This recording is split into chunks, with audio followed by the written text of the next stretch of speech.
ከስያሜው መነሳት አስፈላጊ ይሆናል። እንግዲህ ዳረጎት በተለይም በገጠሪቱ ኢትዮጵያ በማህበራዊ ህይወታችን በማህበረሰባችን አኗኗር ውስጥ በጣም የሚታወቅ ነገር ነው። ምን ማለት ነው? ከጉርሻ ከመደበኛው ጉርሻ ከፍ ያለ ከሙሉ ምግብ ማለትም ከራት ወይም ከምሳ ደግሞ አነስ ያለ መጠን ያለው አባቶች፣ እናቶች፣ አጎት፣ አክስት ሌላም ቤተዘመድ ሊሆን ይችላል ለልጆች በፍቅር በትህትና በመውደድ የሚሰጡት ከማዕድ ላይ ጠቅለል ተደርጎ ከወጡም ከወተቱም ተደርጎ የሚሰጥ የሚያጠግብ ነገር ማለት ነው። የሚያጠግብ ትልቅዬ ጉርሻ ማለት ነው። ከጉርሻ ከፍ ያለ ከሙሉ ምግብ አነስ ያለ ጉርሻ ማለት ነው።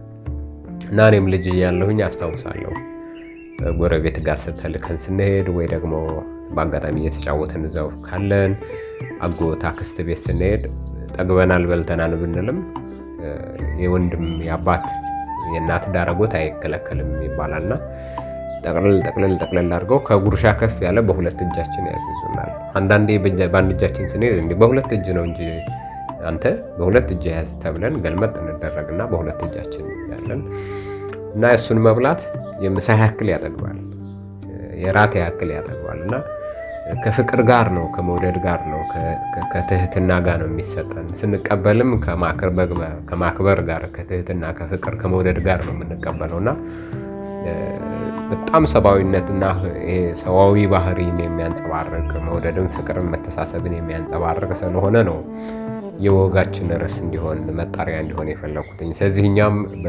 በቤተሰባዊነት፣ በወዳጅነት፣ በወንድምነት፣ በእህትነት፣ በመከባበር፣ በመፈቃቀር፣ በትህትና መረጃ፣ እውቀት፣ ሀሳብ እንድንጎራረስ፣ እንድንለዋወጥ፣ አንዳችን ለአንዳችን እንድንሰጥ፣ አንዳችን ከአንዳችን እንድንቀበል በዛም መሰረት ደግሞ በህይወታችን ውስጥ የእውቀት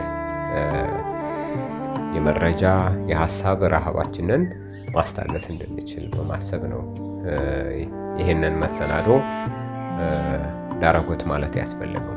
ስለዚህ በዳረጎታችን እንግዲህ ከሙሉ መሰናዶ አነስ ያሉ ግን ደግሞ ከተራ ጥቃቅን መረጃ መጋራቶች ከፍ ያለ ፋይዳ ያላቸው ጉዳዮችን እንለዋወጣለን፣ እንካፈላለን፣ እናወጋለን። እንደሚለመደውም እና እንደተፈለገውም እናንተ ሀሳብ አስተያየት ትሰጣላችሁ።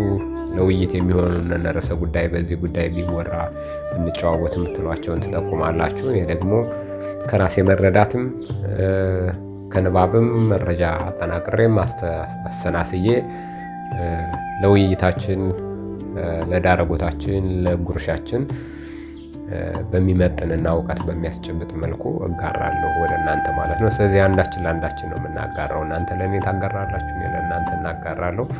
በዚህ መሰረት እንግዲህ ውይይታችንን እውቀታችንን እየተጎራረስን እንቀጥላለን ማለት ነው። የዳረጎት ቤተሰባዊነታችንንም ማህበረሰባዊ እሴታችንንም ይዘን እንቀጥላለን ማለት ነው።